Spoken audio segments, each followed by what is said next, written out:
Okay, there it is. Okay, so was there anything that was particularly disturbing as you do this? For example, if you happen to have a question on your test next week or maybe on the quiz that has a function and asks you to come up with a tangent plane at a particular point, do you think you could do it? I'll bet you could. And then the other thing that you did, if you had a question on your, just hypothetically, on your quiz or on a test that gave you a formula and asked you to use differentials to estimate some sort of a error or change, you could do that too? You couldn't. What could you do? Okay, what do you have a question about? 31, is that one of these differentials? Let's check it out.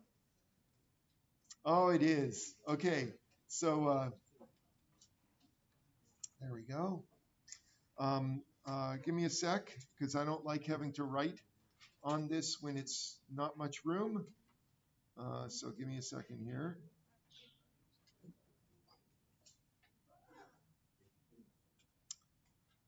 Copy and delete. Good. Okay, let me go to the bottom. I'll slip it in here.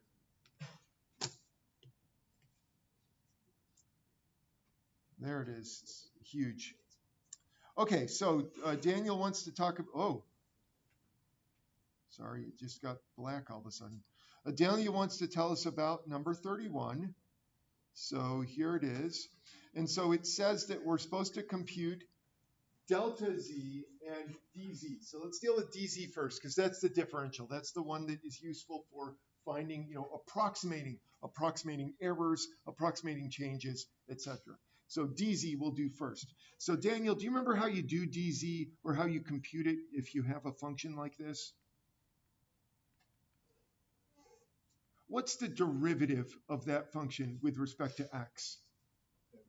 It is 10x, and then you would multiply that by dx. And then, of course, the derivative with respect to y? 2y. That's the way you do it. So there is the, that's the differential dz.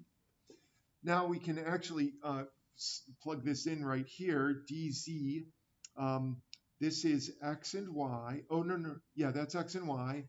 And dx is 0.5 and dy, 0.05, and dy is 0.1 because this is the change that you're experiencing. You're going from 1,2 to whatever this is, 1.05. So let's go ahead and plug all this in to get our value for dz. And remember, dz is an approximation of the actual difference or change that we're going to experience. So that's what this wants you to do, is to compare the dz with the actual change. Okay, so let's do this. 10 times 1 times 0.5 plus 2 times 2. Sorry, I had to look there. X and y times 0.1. So I'm just plugging into these things here. So what do we get here? 5. Oh, sorry, 0.05. I keep forgetting the extra 0. Okay, so you have 0.5 plus 0.4, which is 0.9. So that's the differentials give you a way of approximating the change between 2 points, let's say. Now let's do the actual change. So delta z is the actual change. So delta z is going to be, is going to equal the function value at 1.05, 2.1 minus the function value at 1, 2. Now I can do the function value at 1, 2 in my head. That's going to be 9. So that one's easy but I can't do the other one in my head. So I have to hunt around for my calculator. Someone stole my calculator. I've got plenty over here.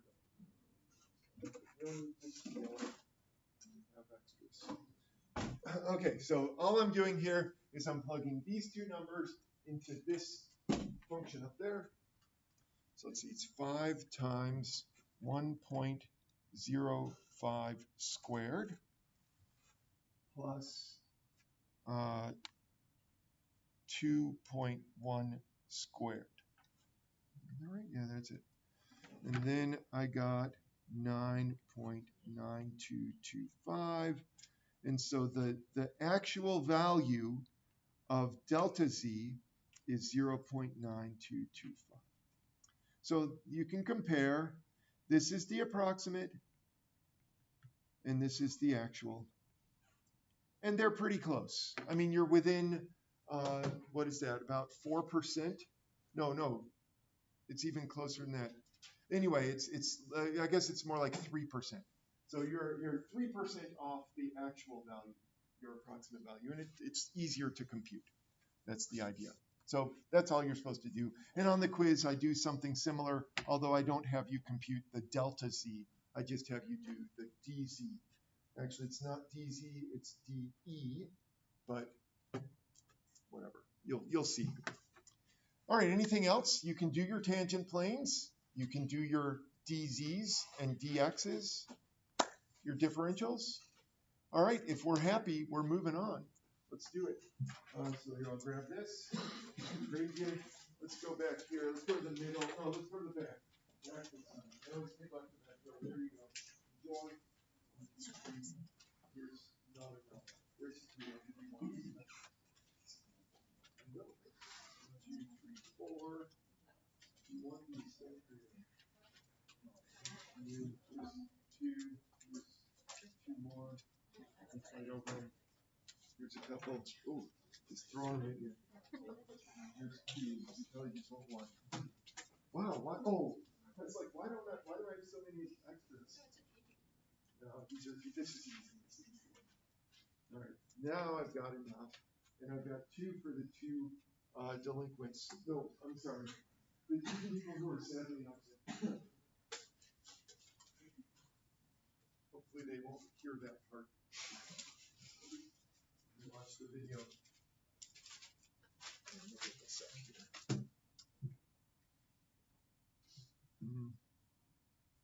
Quiz. There it is. Okay, so here's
did I get all the homework? I'll get that. I know you're finishing up the last calculations.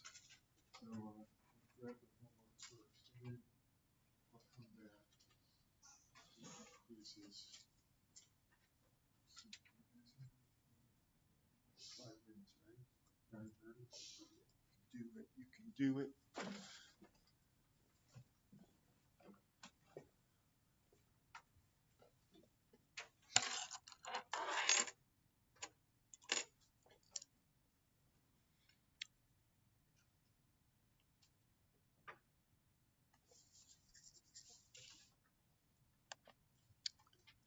What's going on here?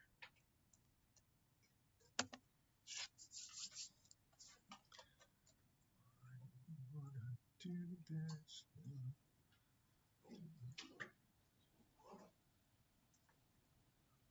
Wow.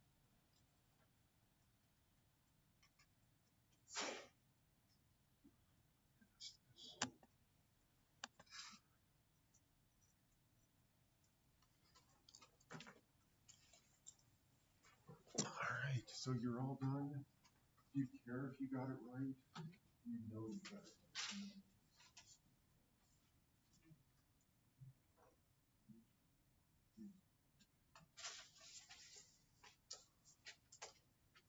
If you don't care, you can always slip out before we get started. And I'm like the wind to the bus. Do they pick you up down there? Yeah. To the bus. Is it like a nice bus? Do they have Wi-Fi? They don't have Wi-Fi. Is there a toilet on the bus? So it's not. It's like a van. Yeah. This bus. Do you think the seats? The good buses, the baseball team, is that when it works? Was that customer runners? They can stretch. They don't need to stretch. They stretch on their own. So things are starting to filter over. So if you get sick of doing your work, you can just send it on over. Take what you have.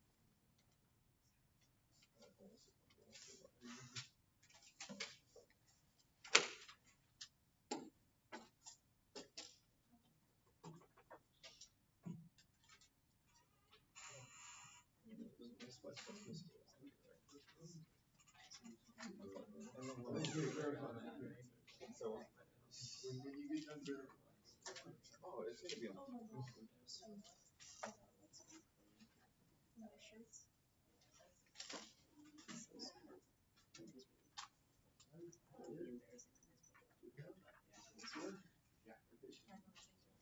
Oh, you think you yeah. I was inspired. He's only got a TI 4 plus.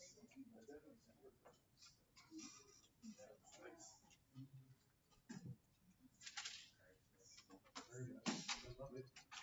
Did you make any changes? Good. Good. Thank you.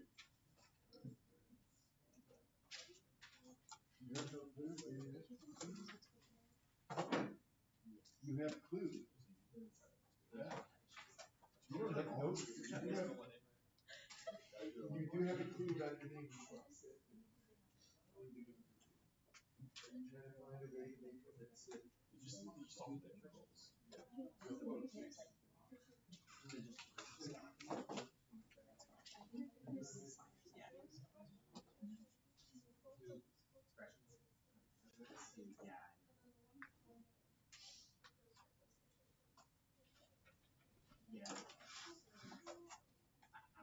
You can do it, or you just gonna plug and chug it. Plug it. Plug it and chug it. Did they text you? Oh, this is email. Okay. Yeah, so you got a class chat. So what class do you go to? You know your class? Oh, your class is 27. I don't think in those terms.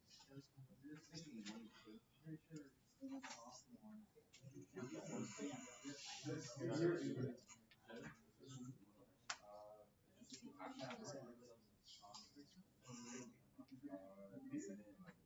Oh, you're so close. You erased it. Why did you erase it?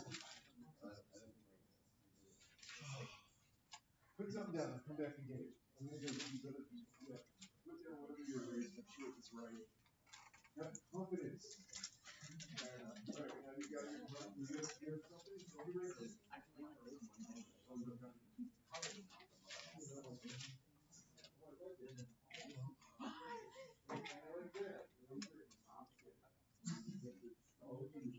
Here, I'll come right back.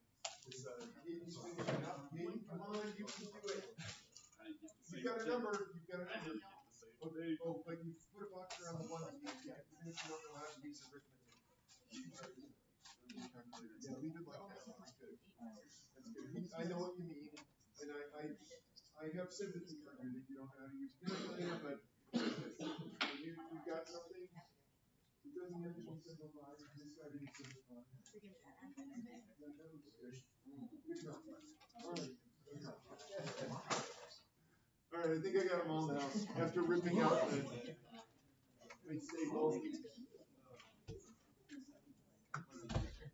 Okay, let's do this. What is this? Just a minute. What is going on here? I have to wait and do this later. Okay. First one. Everyone got it right. Well, at least the ones that I looked at. I didn't bother looking at all of them. You do the derivatives, of course, to get the slopes. And then here I've plugged in 2 and 1 for x and y to get the slopes. And then it's z minus z0 or whatever you want to call it. So z minus 4 is equal to the slope in the x direction times x minus the x value plus the slope in the y direction times y minus y value. Very good. You guys are doing great. So hopefully everyone got that one right. The ones I looked at, you did great. Next one, differentials. So we just did this just before class. So here it is. Well, I guess I can't really. Yeah, so you did your derivatives. So I'll scroll up in a minute. dE is 1/2 v squared times dm. So that's the derivative with respect to m. And then this is the derivative with respect to v. And you probably recognize that formula as the formula for kinetic energy. And I didn't realize when I set this up, I just picked numbers. I thought, oh, this will be fun, 100 to 102 kilograms. So I figured I would be gaining weight because I weigh 100, but maybe I gained a couple of kilograms. And then my speed increases from 40 meters per second to 43. What's the difference in kinetic energy there? But I didn't realize just how big it would be. I guess depending on it's joules, isn't it? Kinetic energy is measured in joules. But anyway, so I got 13,600, which actually isn't that big, is it? It's like smaller than a cheeseburger. Isn't a cheeseburger even more than that?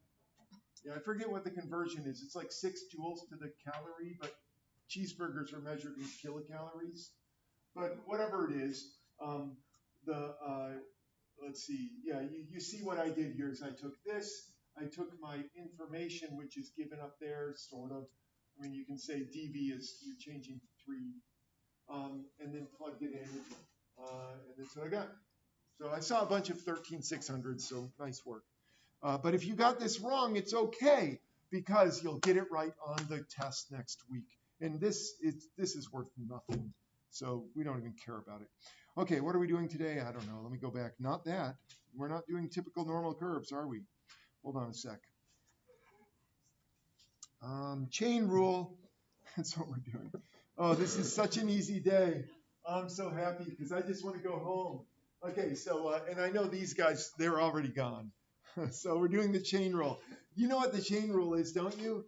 You know it. You've done it. We're done. We're done for the day. Actually, all we have to do is we have to take the chain rule and apply it to multivariable calculus.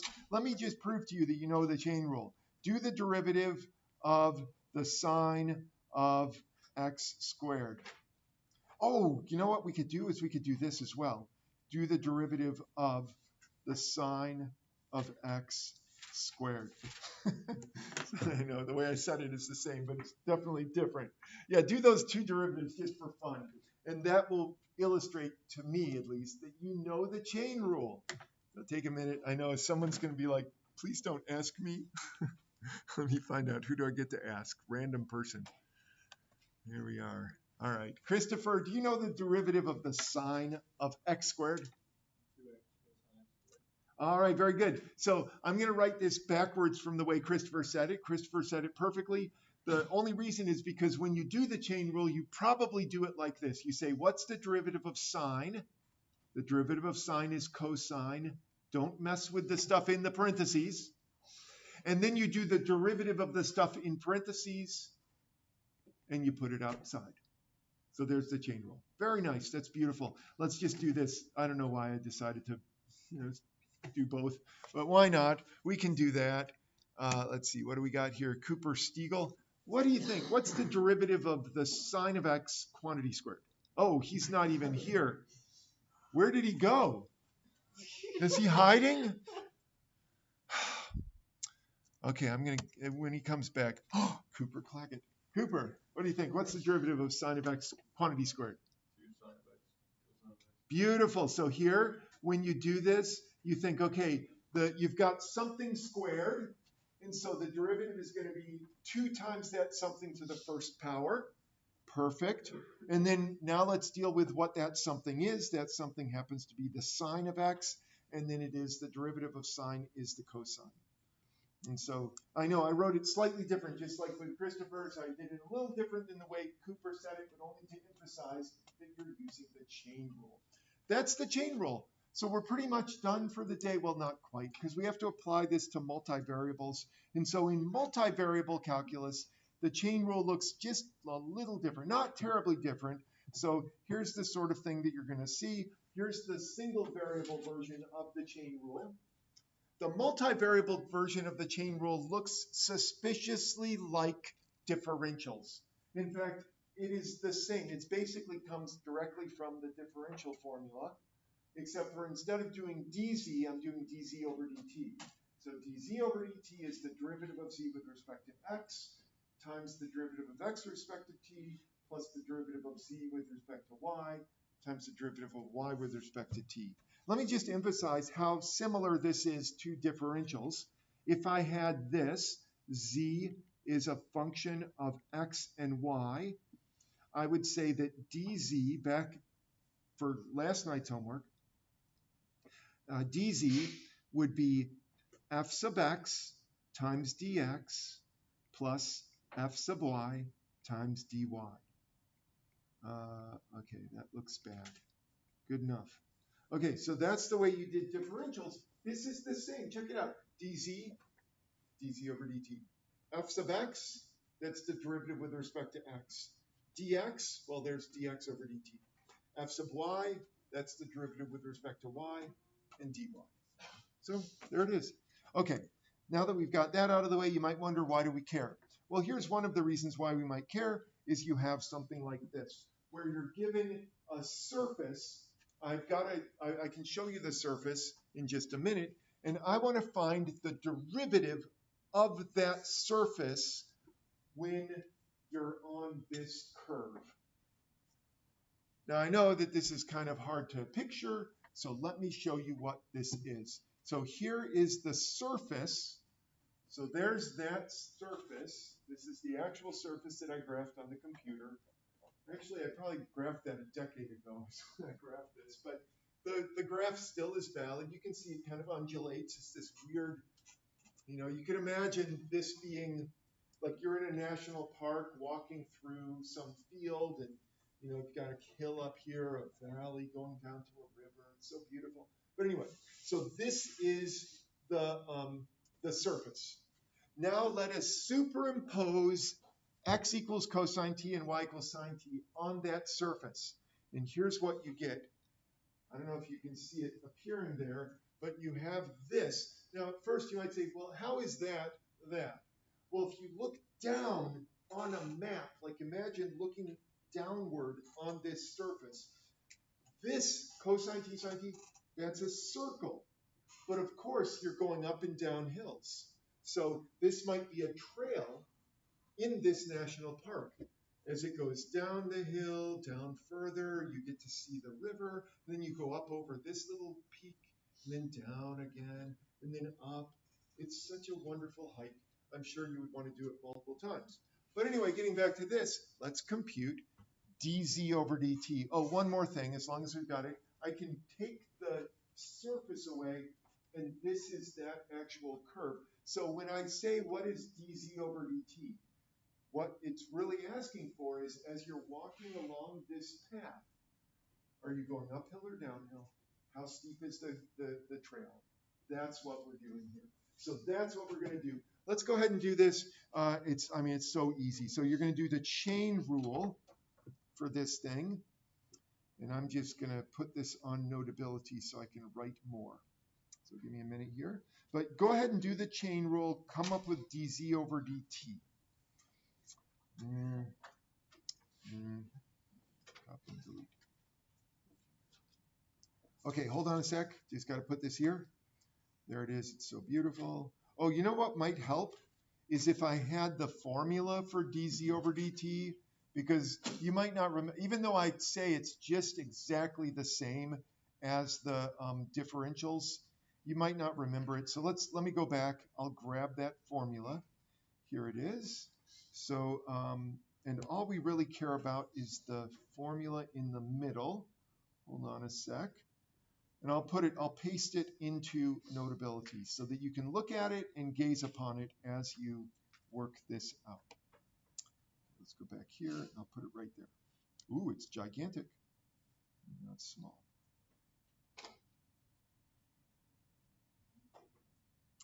Okay, so that's what we're doing.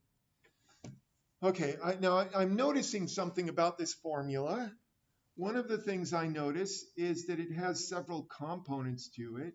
For example, there's these four things. I'll just put little arrows. 1, 2, 3, 4. And it seems like I remember when I was learning math that it was always helpful to divide and conquer. That is, do simple tasks. And hopefully when you do the little simple tasks, you'll be able to take the simple tasks and put them together into the big hard task. So let's do that here. Let us take those simple tasks, which I know you all know how to do, and we will compute each one of them individually, and then we'll put it all together. So dz, or the partial of z with respect to x, whoops, partial with respect to x, we're going to do dx over dt. We're going to do the partial of z with respect to y, and we're going to do dy over dt. So there's four things to do. You have all the information you need up there. These are all basic. These are the fun derivatives, aren't they? Cooper Stiegel, you were gone for a minute and you missed your chance, but I want to give you your chance now. Do you know the partial derivative of that function with respect to x? 2xy minus y. What about y cubed? 0. Okay, yeah, you're right. Y cubed is constant with respect to x, so it's 0. Yeah, good job. Good job. All right, let's get the rest of these done. All right, Matthew, let's just go ahead and do the derivative of x with respect to t. So here's x over here. Negative sign. It's the negative of the sine of t. Very nice. Okay, next volunteer is Briar. Briar, what is the partial derivative of z with respect to y? X squared minus x minus 3y squared. That was complicated. All right, one more. And that's the derivative of y with respect to t. Kelsey, do you know what the derivative of y is? It would be negative cosine of t. So you're being a little bit negative, I think. Cosine of t. Cosine of t, very good. Cosine of t. All right, let's put it all together. So notice what the formula says. The formula says, let's put all this together. I anticipate this being really ugly, but we will make it as pretty as possible. Don't worry. Okay, so dz over dt, using the chain rule, is going to be dz over dx times dx over dt plus dz over dy times dy over dt.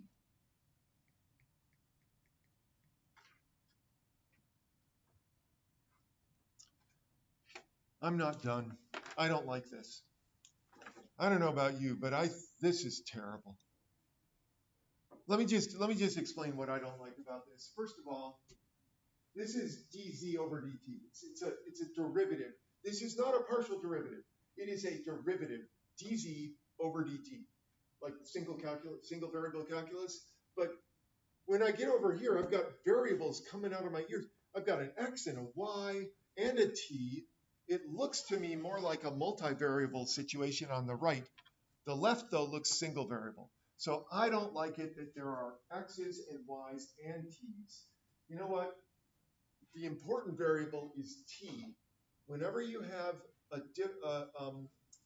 differential operator like this, dz over dt, you're being told what's important. It's t. I don't want to see an x or a y, well, unless they're parameters, but they aren't in this case. You see, x and y are both functions of t. So here's what I'm going to do. I'm going to go back up there, and you see those things in the boxes? I'm going to take those, and I'm going to rewrite this using those things in the boxes. So here we go. dz, I know you're thinking, no, it's going to get even worse. No, it won't. It's actually going to get way better. So this is going to be 2 times the cosine of t times the sine of t minus the sine of t all times negative sine of t plus, let me make sure I'm doing this right. Yeah, x is cosine, y is sine. So x is cosine, y is sine.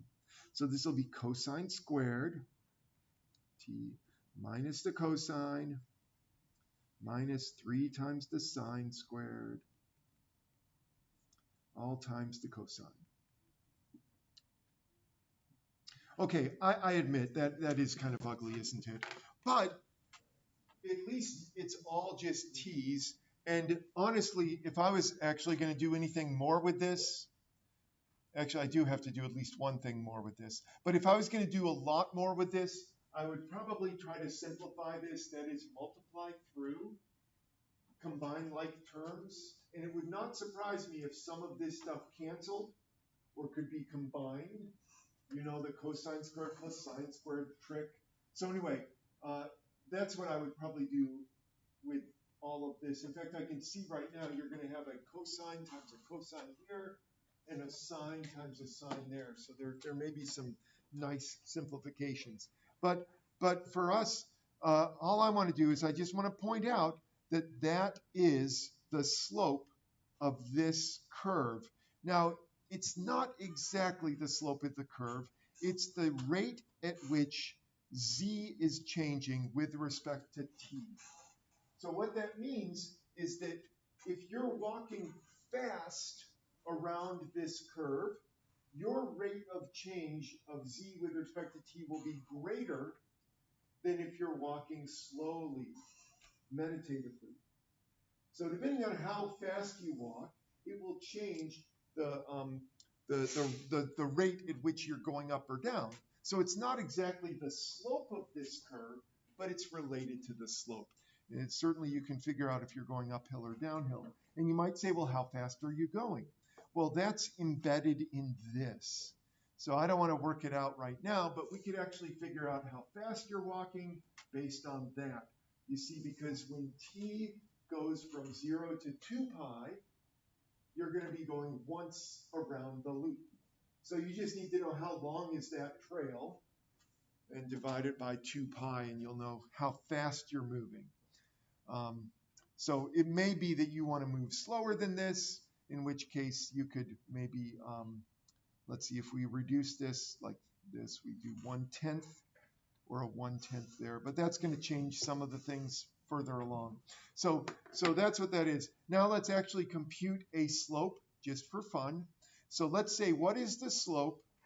How fast is the slope changing here, I'll do it like this just because there are so many letters. What is the slope at t equals 0? Just for fun. just to see what this looks like. So when t equals 0, right at the beginning of my hike, am I going uphill or downhill? That's all I want to know. So let's find out. So let's see, this is going to equal, let's see, I'll just do all of this. Oh, look, the sine of t, that's going to be 0. So I don't even care what's in there, because the sine of 0 is 0. Cosine of 0 is 1, so I do have to worry about this next factor. So it's going to be 1. Oh, okay. So apparently, at the very beginning, well, that's kind of nice, isn't it? If we're hiking, you never want to start going straight up a hill. So wherever the parking lot is, see, where would the parking lot be? When t equals 0, this would be cosine. That's 1. Oh, it's right here. Oh, nice. So at the parking lot, notice that the slope is horizontal. You park your car, you get out, and you're like, nice leisurely. And then, it's getting steep. Whichever direction you end up going on this hike. Eventually, you get back to the parking lot, though. So that's interesting that the slope is 0. Okay, moving on. Probably more interesting to me than it is to you. Okay, what are we doing here? We have the chain rule. There are certain situations where you might have a function that has been defined, rather the parameters, the x and the y, are defined in terms of 2 parameters. So if you have a 2-parameter chain rule situation, this is what it looks like. And you might think, well, why would you ever do this? Well, I can tell you one way that this happens right off the bat is that when you're converting from rectangular to polar coordinates, you are dealing with a 2-parameter, I guess, substitution, if you will. So x is equal to r cosine of theta, and y is equal to r sine of theta. And so if you were converting from rectangular to polar coordinates, then it would make sense to do something like this. And you could do dz over dr, and then just change t to r here, and dx over dr, and dy over dr, and that sort of thing. And you could do the same thing, dz over d theta. So this does make sense in certain settings. So if you have multiple variables, basically each of the derivatives you're just going to deal with independently. The formula looks exactly the same. So that's not too bad. Let's see, do I want to do this? Oh, why not? Oh, this one's easy. Yeah, no, we'll definitely do this one. Okay, let's do this one here. Because this one's easy, relatively easy. So here you have 2 parameters. You're changing from x and y to s and t, but you're going to do the same exact thing. See if you can work through this. In fact, I'll do the same copy and paste job that I did earlier, but I'll do it with this. So if you give me a minute, I'll have it all on the screen, including the formulas, in just a minute. Okay, so here's the problem. There we go. Now let me go grab the formulae. Hold on a sec. There they are.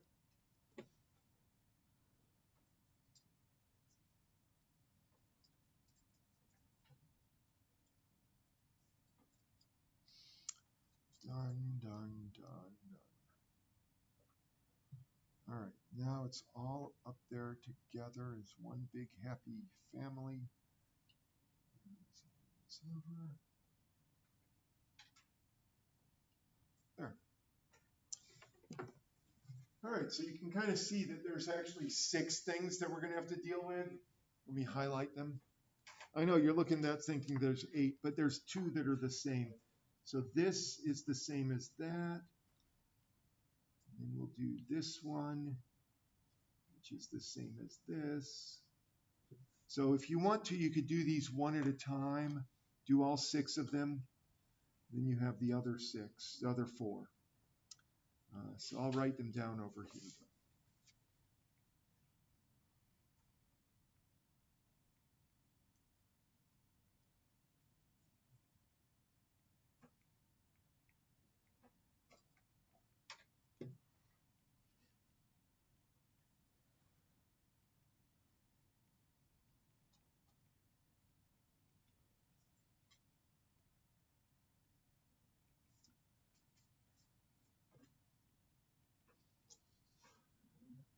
Okay, hopefully we can get these all. There's 6 of them, so there's plenty of work for us to go around. 15 minutes, we're in good shape. Caden, what do you get for dz over dx?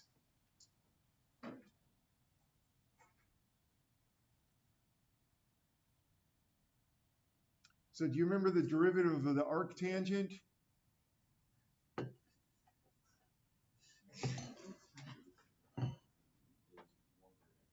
Oh, yeah, that's right. 1 over 1 plus x squared. So since we're doing the arctangent of this crazy thing, it'll be 1 over 1 plus that crazy thing squared. Very good. And then don't forget the chain rule. I know we've got so many chains going on here. So what else do I need to multiply by here? Yeah, just 2x. Very good. Very nice. Oh, sorry, I need a square there, don't I? Okay, very good. I'll try to write it better when I do the dz over dy. So who's got that? Oh, you know it, but you're not here to say it. Just a minute. Luke is here, though. Luke, what is dz over dy?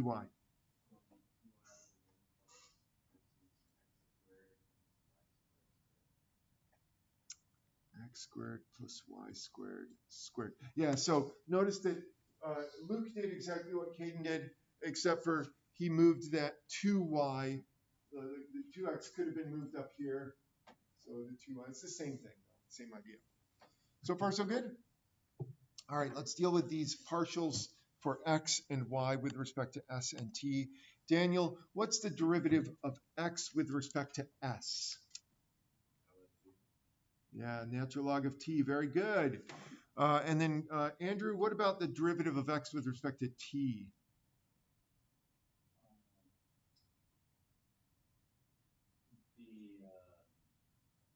S over T. Nice, excellent. Yeah, it's kind of confusing, isn't it? Because natural log does weird things. So just ignore the s for a minute. You know the derivative of natural log is 1 over t. Let's throw that s back in there. Very good. Okay, 2 more here. So we've got Rachel P. And what do you have for the derivative of y with respect to s?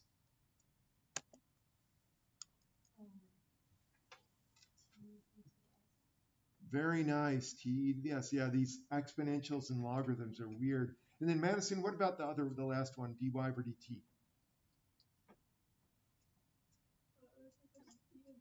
It is just e to the s. Very nice. Now we have all the components we need.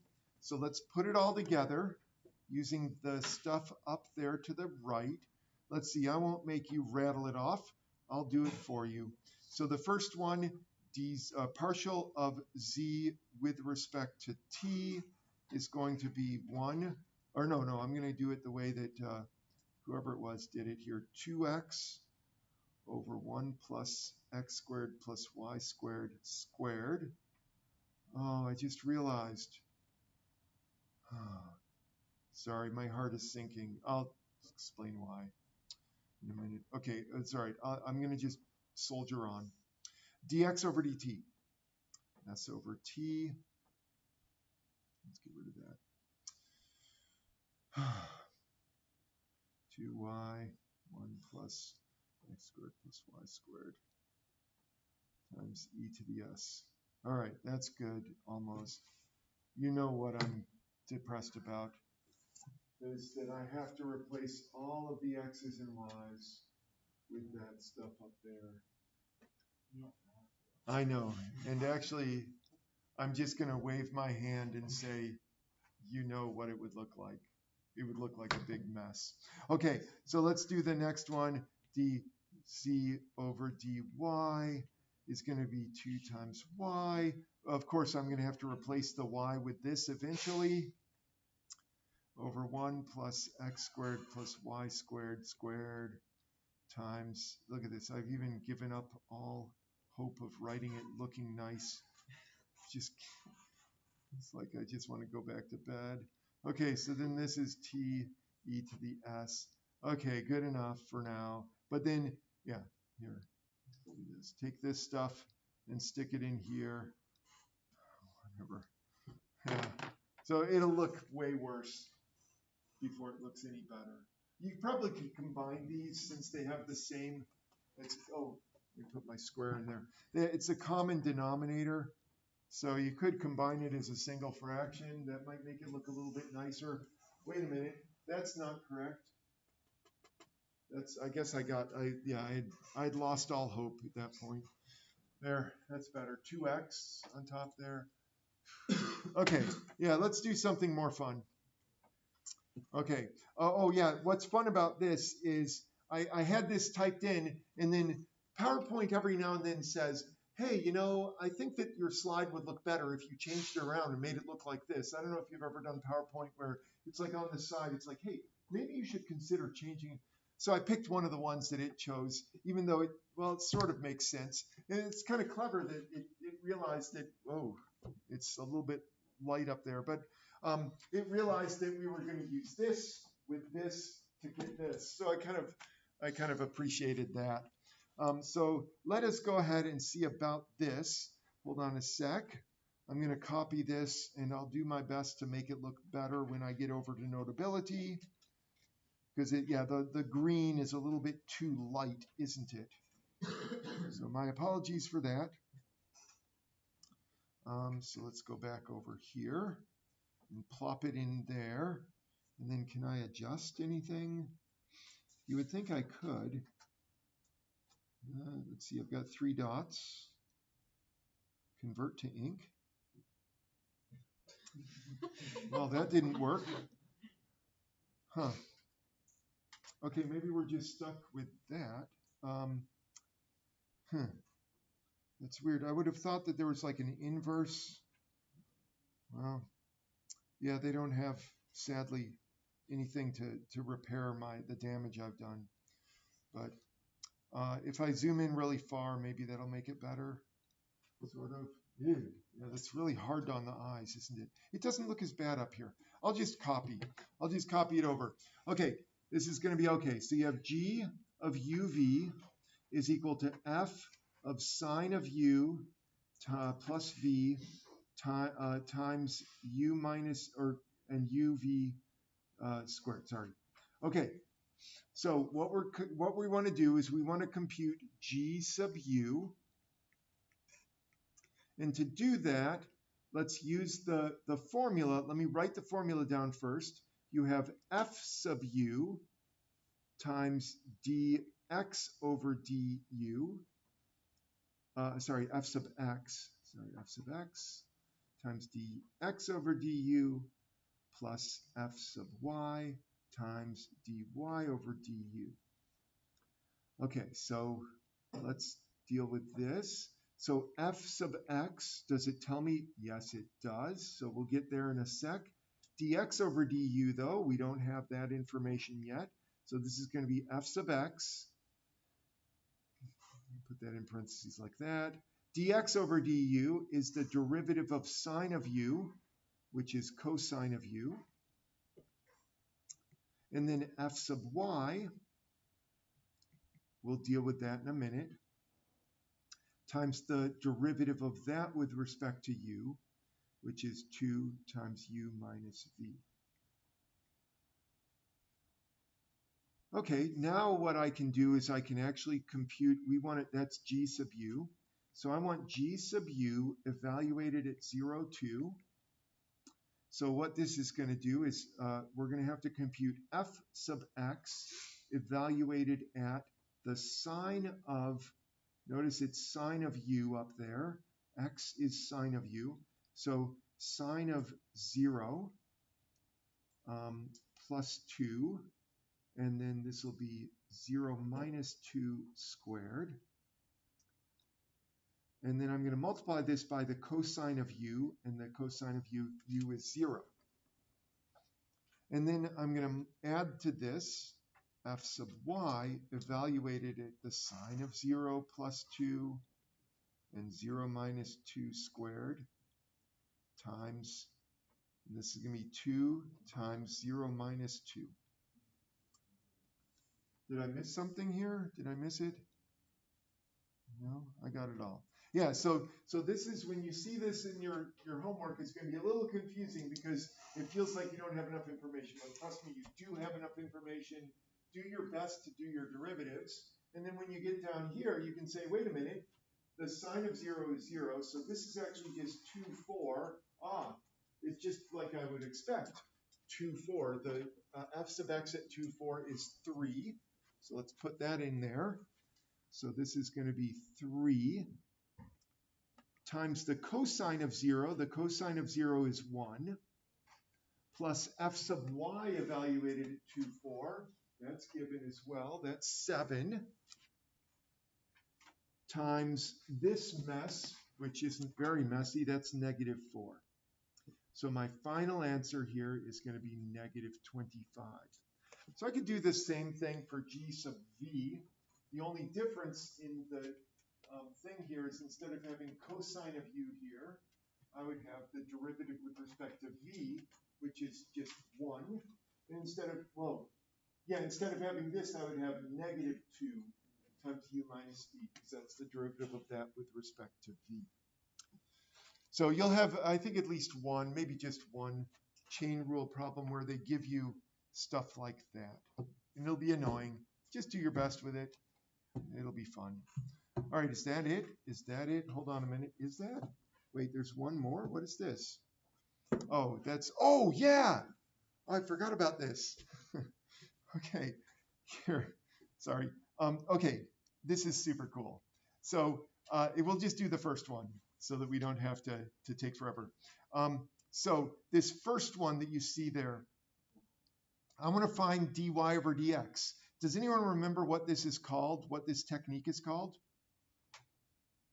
You can just shout it out. I know everyone wants to say it.